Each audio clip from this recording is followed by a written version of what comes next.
A origem do mal. É o estudo de hoje, de número 3, do curso bíblico Ouvindo a Voz de Deus. Seja bem-vindo, bem-vinda a essa lição que nos ajudará a compreender mais a respeito deste assunto. Como harmonizar um Deus amoroso que deu a própria vida para salvar pecadores com a existência de doença, sofrimento, morte, violência, terrorismo, roubos e assassinatos frios que acontecem todos os dias? Oremos. Santo Deus, dai-nos o entendimento, Rei do Universo, para compreendermos a Tua palavra e ajuda-nos a vivermos de acordo com o Teu querer. Em nome do Senhor Jesus Cristo. Amém. É Deus responsável por tudo, por todo o sofrimento que há no mundo?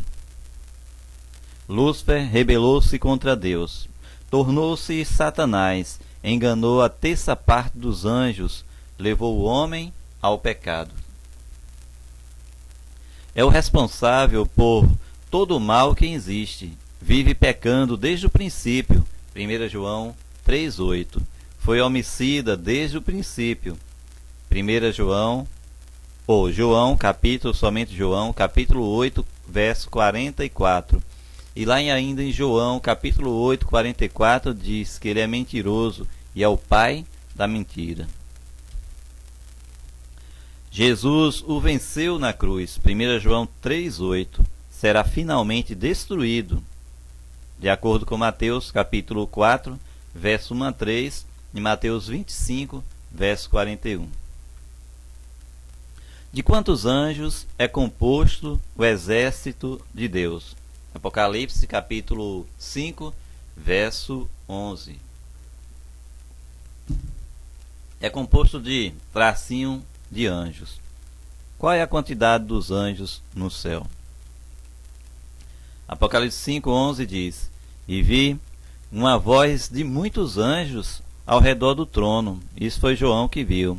Dos seres viventes e dos anciões, cujo número era de milhões e milhares de milhares. É composta de milhares de anjos. João ele não teve uma quantidade definida a respeito da multidão de anjos. Imaginem aqui na Terra, nós somos pouco mais de 7 bilhões de pessoas. Cada um tem o seu anjo da guarda concedido por Deus. Quantas pessoas já não passou pela terra e cada um teve o anjo protetor do Senhor? É apenas uma simbologia, uma analogia. Agora imagine quantos anjos existem criados por Deus, tanto bons quanto maus. Deus criou todos perfeitos e bons, porém uma terça parte se rebelou contra Deus. Então nós vivemos em um mundo duplo, em um mundo no planeta Terra, que existem os seres humanos, que vivemos, conversamos, convivemos, e existe uma multidão, que nós não sabemos a quantidade de anjos na Terra. Uma terça parte é de anjos caídos existe na Terra, terça parte em comparação com o céu, da quantidade dos anjos dos céus. Mas também há uma quantidade imensa de anjos protetores, direcionados por Deus, para auxiliar e ajudar a humanidade. Que descrição a Bíblia faz de Lúcifer, o ex-líder dos anjos? Ezequiel 28, 14, 15 e 17. Perfeito era nos teus, até cometer? Tu eras querubim da guarda, ungido, e te estabeleci, permanecias no monte santo de Deus. No brilho das pedras andavas. Perfeito eras nos teus caminhos, desde o dia em que foste criado, até que se achou iniquidade em ti. Elevou-se o teu coração por causa da tua formosura, corrompeste a tua sabedoria por causa do teu resplendor. Lancei-te por terra, diante dos reis te pus, para que te contemplem. Perfeito eras nos teus caminhos, até cometer iniquidade, pecado. Iniquidade é transgressão da lei de Deus. 1 João 3,4. Marque V para verdadeiro e F para falso. Que outros pecados esse anjo cometeu? Isaías 14, 12 a 14. Vamos ver. Como caíste do céu, ó estrela da manhã, filho da alva, como foste lançado por terra, tu que debilitavas as nações. Isaías 14, 12. Tu dizias no teu coração: eu subirei ao céu, acima das estrelas de Deus exaltarei o meu trono, e no monte da congregação me assentarei. Nas extremidades do norte subirei acima das mais altas nuvens, e serei semelhante ao Altíssimo. Isaías 14, 13 e 14. V para verdadeiro, F para falso. Esse anjo, ele queria assentar-se no trono de Deus, verdadeiro ou falso? Ele pretendia ser semelhante ao Altíssimo? Queria o lugar de Deus e ser adorado? Ele amou a Deus com essas atitudes? Qual foi o resultado da rebeldia desse anjo? Apocalipse 12, versos 7 a 9. Houve no céu uma grande tracinho entre Cristo e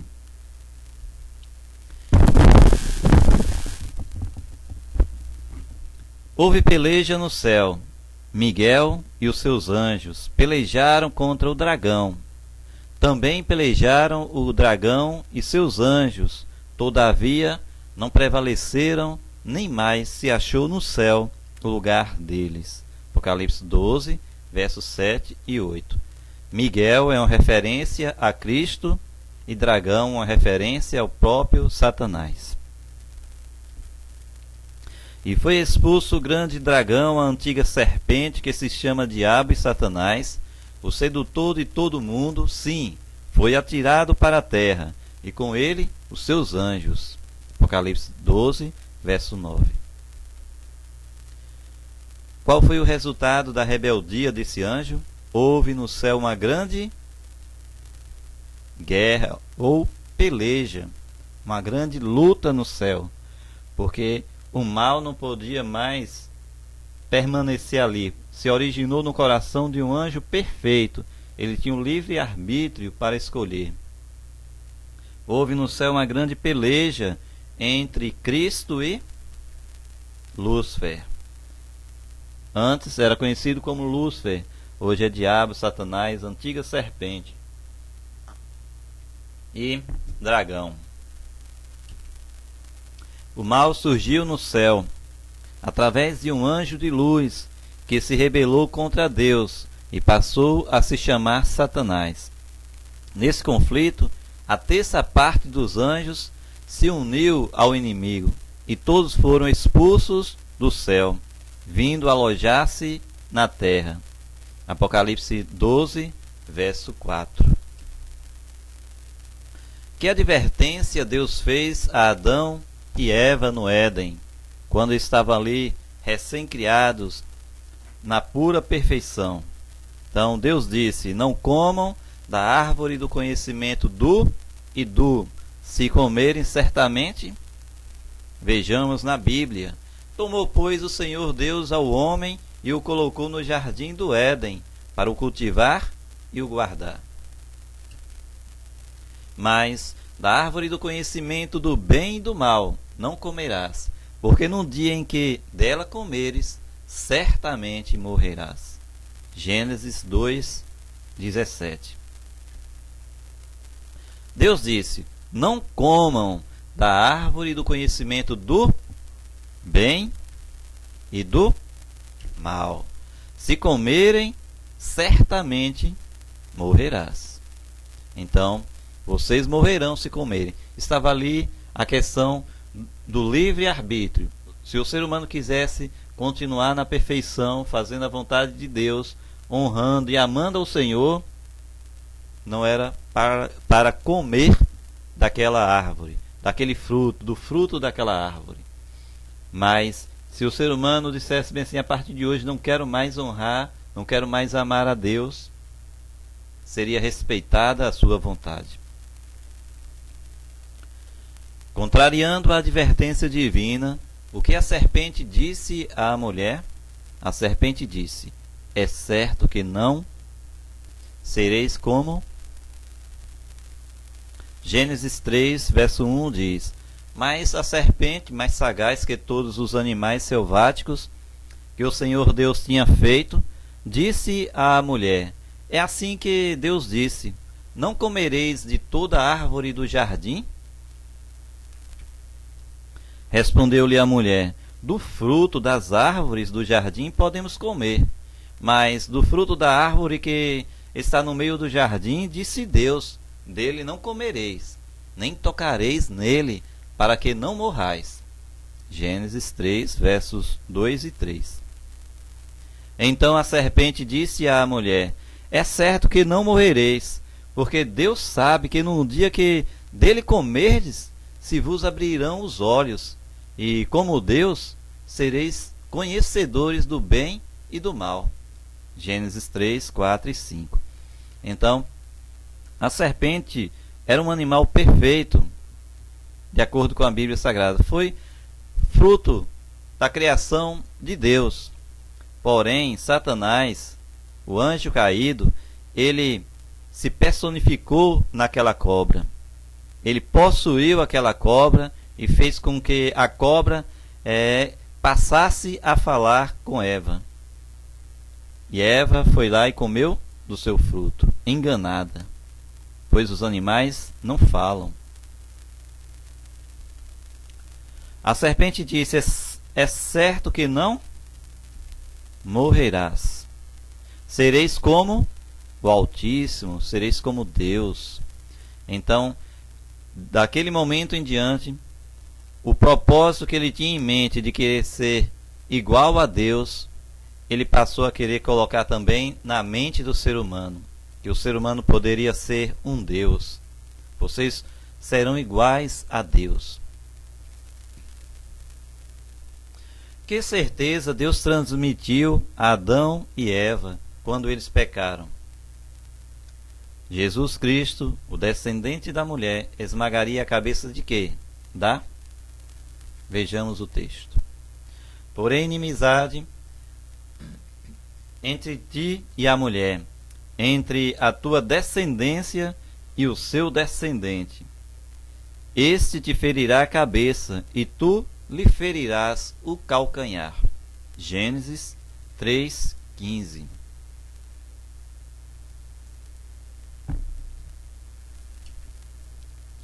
Jesus Cristo, descendente da mulher, esmagaria a cabeça de quem? Da serpente. Simbolismo de Satanás. Futuramente, esse inimigo, o anjo caído, será destruído, ele e a terça parte que segue com ele, causando grandes tragédias no mundo. Ele deixaria o céu e, através do ministério da encarnação, Cristo nasceria de mulher, viveria como homem e sua morte e ressurreição decretaria o fim do domínio de Satanás. Então o próprio Deus se fez carne, porque o salário do pecado é a morte. Por mais que seres humanos continuassem morrendo, nenhum poderia resgatar o ser humano da triste consequência do pecado. Somente Deus, se fazendo carne e habitando no meio de nós, poderia morrer para resgatar o pecador. De que maneira Satanás nos engana hoje, engana a humanidade hoje, transformando-se em tracinho de luz, realizando o quê? E prodígios. Vamos ver 2 Coríntios 11, 14, 15 e Mateus 24, verso 24. E não é de admirar, porque o próprio Satanás se transforma em anjo de luz, não é muito, pois que os seus próprios ministros se transformam em ministros de justiça, e o fim deles será conforme as suas obras. Porque surgirão falsos cristos e falsos profetas, operando grandes sinais e prodígios, para enganar, se possível, os próprios eleitos. Então, nós vimos nesse texto que nos últimos dias Satanás se transformaria em anjo de luz, realizando o quê? Milagres e prodígios para enganar as pessoas. Hoje, o inimigo está atuando de modo diferente. Houve um tempo que Satanás perseguia a igreja de Deus, queimava os cristãos, e nós conhecemos na história. Você coloca no Google a Santa Inquisição, você vai ver coisas ali terríveis que aconteceu com os cristãos no passado. Então o inimigo ele batia de frente, fazia com que os cristãos morressem, mas de nada estava adiantando, porque as pessoas estavam morrendo, mas outros que estavam assistindo falavam: queremos morrer iguais a esses daí que estão morrendo, glorificando o nome de Deus. Então o inimigo ele mudou a sua forma de enganar as pessoas. Ele criou igrejas aparentemente evangélicas para enganar as pessoas, e lá opera-se milagres. O inimigo não está incomodado se a pessoa fala no nome de Deus, se canta no nome de Deus, se ora no nome de Deus. Ele se incomoda se a pessoa viver os princípios da Bíblia. Se a pessoa viver, obedecer aos 10 mandamentos de Deus, honrar ao Senhor, aí ele se incomoda. Então, transformando-se em anjos de luz, realizando sinais e prodígios. É propósito do inimigo desviar a pessoa do verdadeiro conhecimento, iludir a pessoa em falsas religiões que não guardam os mandamentos de Deus, que não é fiel aos princípios do Senhor. Nona pergunta: contra quem o inimigo está especialmente irado em nossos dias? Marque V para verdadeiro e F para falso. De acordo com Apocalipse, capítulo 12, versos 12 e 17. Lá mostra o sinal do povo de Deus aqui na terra. Quer você ter o sinal de Deus em sua vida? Quer você verdadeiramente fazer parte do povo de Deus? Então, leia esse texto, memorize e pergunte a Deus o que é que Deus quer te falar de acordo com esse texto bíblico. Contra aqueles que não seguem mandamento algum. Será que Satanás está irado contra aqueles que seguem somente alguns mandamentos? Quem sabe aquele que, eu vou guardar 8 mandamentos, deixar só 2 fora. Os mandamentos estão lá em Êxodo, capítulo 20, 3 a 17. Então, alguns podem dizer: mas eu sigo a maioria dos mandamentos, isso não já me deixa preparado para o reino dos céus, em dias com Deus? Mas na matemática de Deus, 10 é 10. Quando você tira 1, fica 0. Contra aqueles que seguem os 10 mandamentos, será que Satanás está irado? Verdadeiro ou falso? Contra aqueles que escolhem alguns mandamentos para obedecer, porque é conveniente seguir aqueles e outros não. Vamos ver o texto bíblico?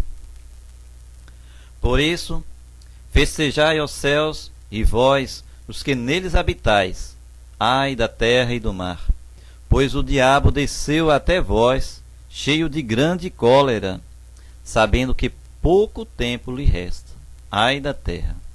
Porque, sabendo que pouco tempo resta, a missão dele é destruir o máximo possível das obras de Deus.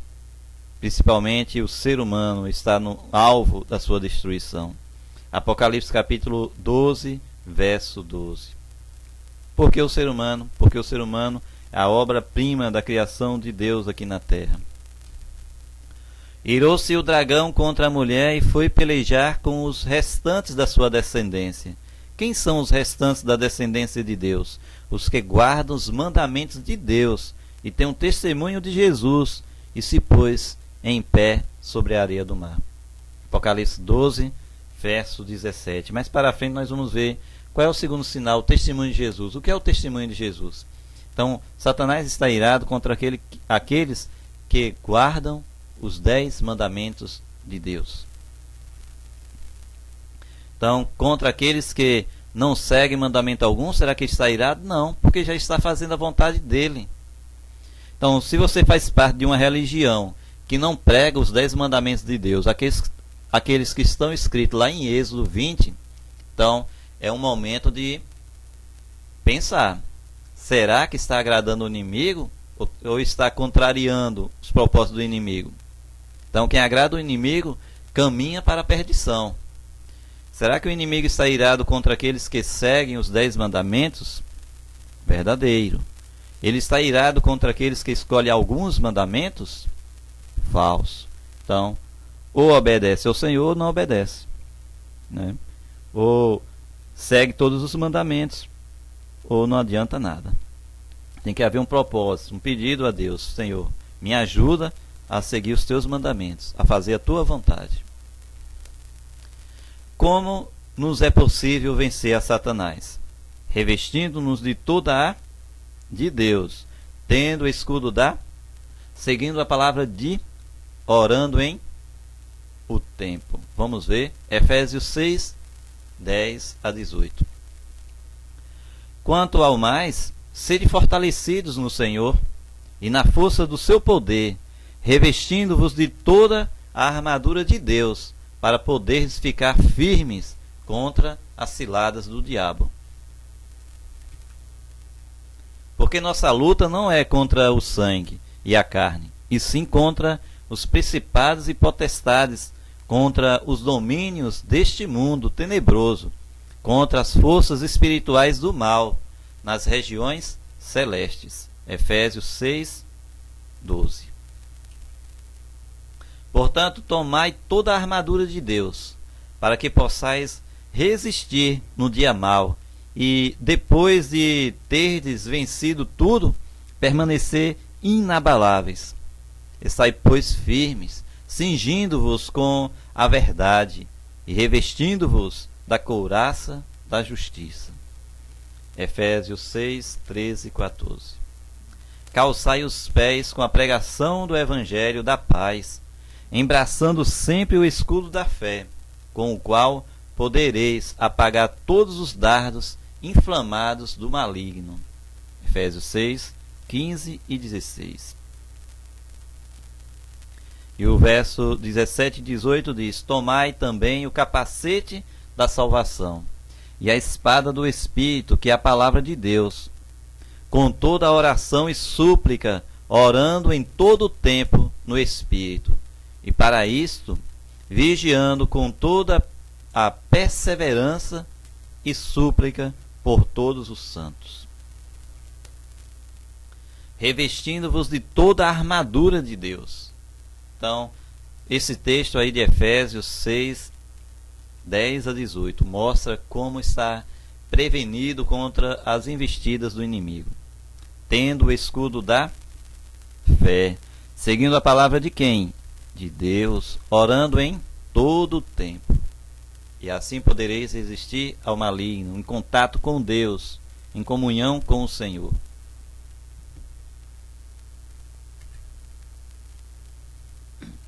Vamos para a recapitulação.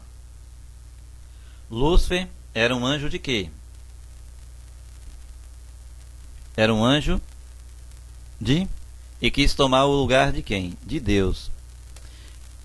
Eva foi enganada pela serpente. O mal se originou aonde? No coração de um anjo livre e não com Deus. Ou seja, tinha ele livre arbítrio. Não foi Deus que criou o mal. Foi o anjo que escolheu fazer contrário a Deus. Lúcifer cometeu o quê? Pecado, que é desobediência à lei de quem? De Deus. Ele enganou os anjos e tem enganado a muitos através de quê? Sinais e prodígios. Sua ira é contra os que seguem o quê? Os 10 mandamentos. Vamos lá, Lúcifer era um anjo de luz e quis tomar o lugar de quem? De Deus. Eva foi o quê? Enganada pela serpente. O mal se originou aonde? No céu. No coração de o quê? De um anjo. Livre e não com Deus. Lúcifer cometeu iniquidade, que é desobediência à lei de quem? De Deus. Ele enganou os anjos e tem enganado a muitos através de sinais e prodígios. Sua ira é contra os que seguem os mandamentos de Deus. Compromisso de fé. Quando aprendemos a palavra do Senhor, precisamos agora não ter somente o conhecimento, mas colocar em prática, viver o que o Senhor tem para nós. Então, agora eu te pergunto, você crê que o mal surgiu com um anjo criado perfeito e que se rebelou contra Deus, de acordo com os textos bíblicos? Você acredita que isso é verdade? Que o que está na Bíblia procede como verdadeiro? Sim ou não? Se você deseja, então você marca como um X. Num grande conflito entre o bem e o mal, quer ficar ao lado de Deus e sua palavra? Sim ou não? Deseja se revestir de toda a armadura de Deus e seguir suas orientações? Sim ou não? Que o Senhor te abençoe e te guarde. Que o Senhor te abençoe e que possa ter falo sim em todos os propósitos. Deseja colocar Deus em sua vida como o centro de todas as atenções? Sim ou não? Que o Senhor te abençoe e amém, porque você tomou uma decisão agora ou confirmou sua decisão de permanecer ao lado de Deus. Vivemos em um mundo que existe o bem e o mal. Quando não optamos para Deus, quando não decidimos entregar nossa vida ao Senhor, automaticamente já se decidiu colocar a vida nas mãos do inimigo.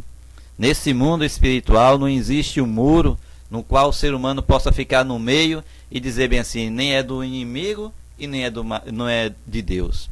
Ou é do maligno ou é de Deus. O ser humano sempre vai estar de um lado ou do outro.